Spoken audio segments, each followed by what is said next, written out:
Hey guys, it's Alexandra from On Rockwood Lane. Today I'm going to be showing you how to make a letter D with perler beads. This letter measures about 2.5 inches wide by 3 5/8 inches tall.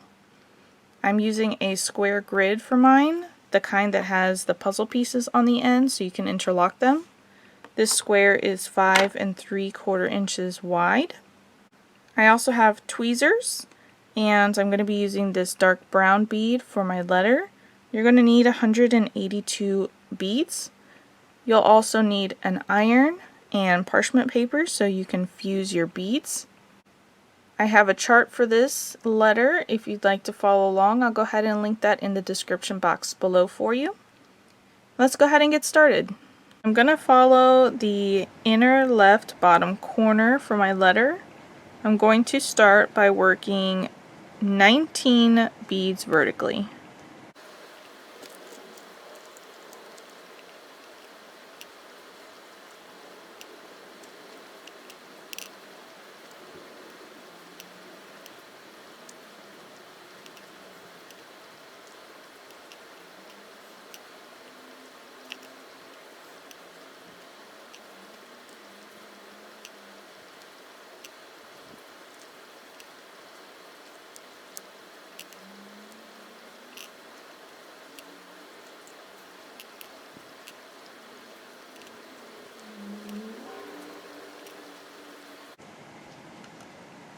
Alright, there's 19 vertical beads.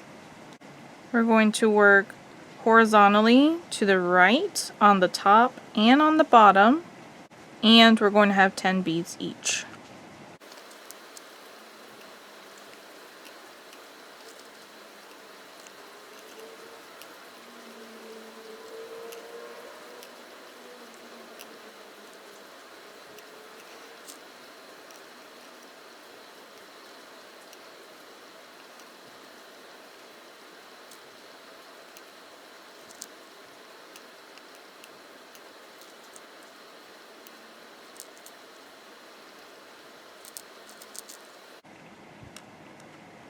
And including this last one, we're going to have 4 diagonally down to the right, and from the bottom, 4 diagonally up to the right.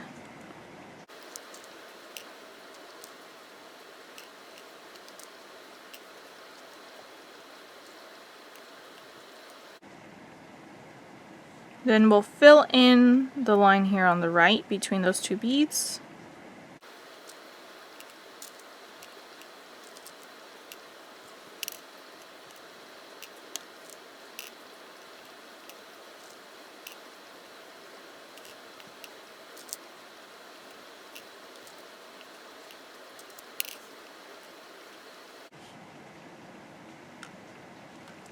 So the outline of the outside is done. We're going to create the center cutout.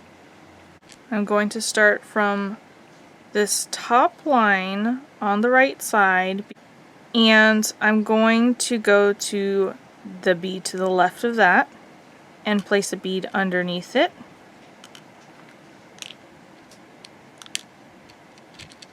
Then I'll place another bead underneath that.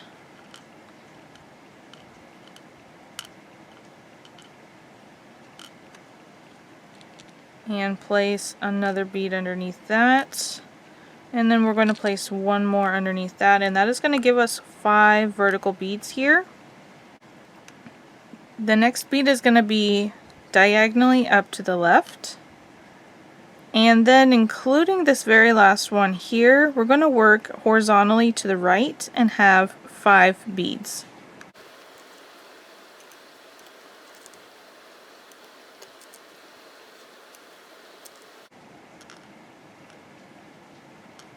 Alright, I suppose we actually have 6, including this line that we started with.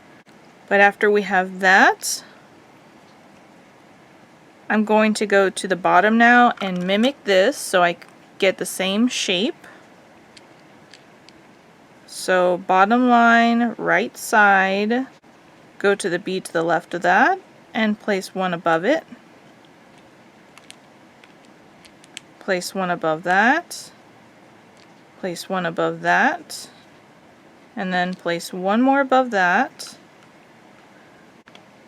And then we're going to go down diagonally to the left, place a bead, and then continue going horizontally to the left until you meet the same side as the top.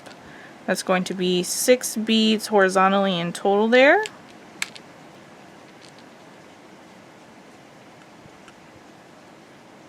And then we're going to fill in that space from the top inside to the bottom inside.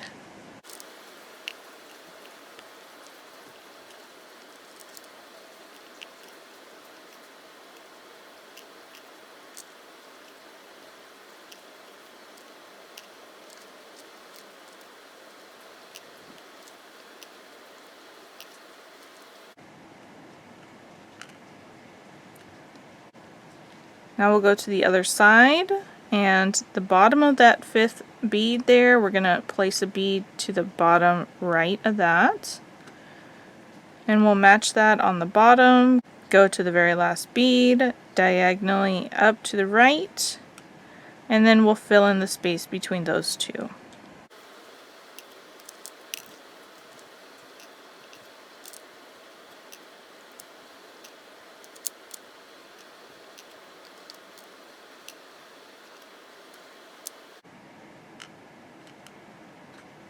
And now it's time to just fill in top, wrap it around the right side, wrap it around the bottom, and then the left leg.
And there's our very last bead.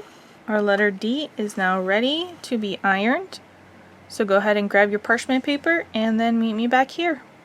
Alright, so when I do the ironing, I like to do it on my washing machine. I have this mat that I put down when I iron. It has magnets there so it sticks. I know it's not going to fall off.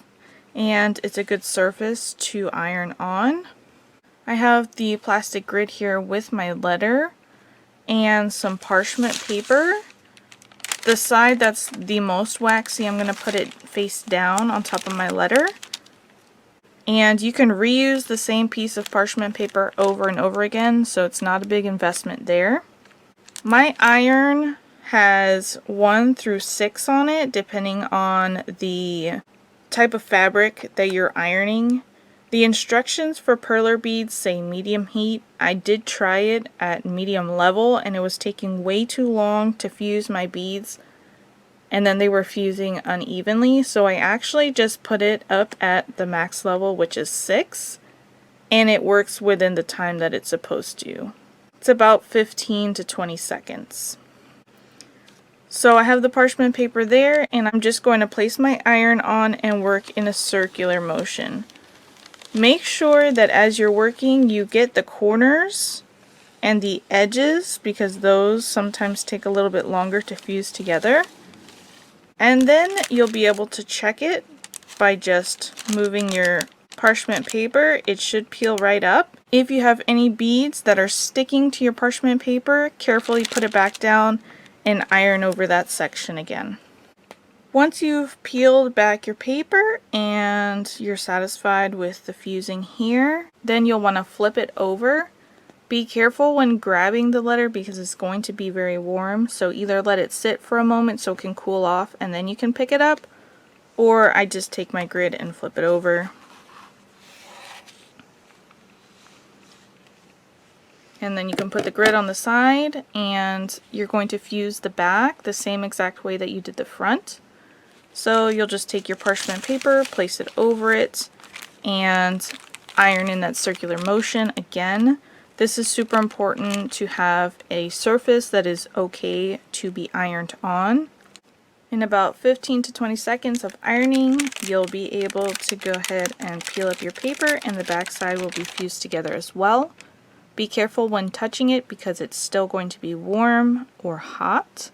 So you might want to just let it cool for a moment before you flip it back over and move it to wherever you're going to let it cool.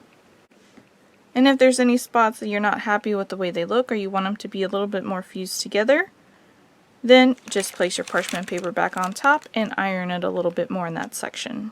Just be careful because the longer that you iron it, the smaller the holes are going to close up. It doesn't take very long for it to cool down, and then as it cools, it becomes more sturdy. So you can actually use it in projects or string it up if you want to use it as an ornament or maybe a name tag for a gift. And now we have a finished letter D. You'll find the chart for this letter linked in the description box below. Thanks so much for watching my video. Please smash that like button and hit subscribe, and I'll catch you in the next one.